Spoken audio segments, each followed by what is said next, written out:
வணக்கம்.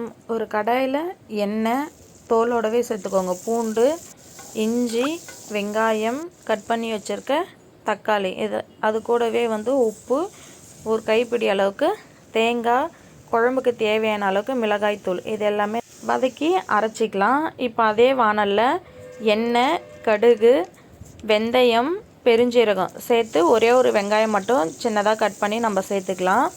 இது கூடவே 2 பச்சை மிளகாய், ஒரு கொத்து கருவேப்பிலை, அரைச்சி வச்சுருக்க விழுதை சேர்த்து நல்லா எண்ணெய் பிரிஞ்சு வர அளவுக்கு நல்லா வதக்கிக்கலாம். இப்போ இது கூடவே கரைச்சி வச்சுருக்க புளி சேர்த்து நல்லா கொதிக்க விட்டுக்கலாம்.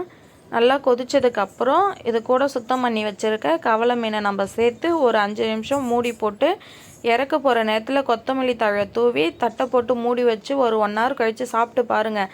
அரைச்சி வச்ச மீன் குழம்பு சும்மா சூப்பராக இருக்கும். தேங்க்யூ.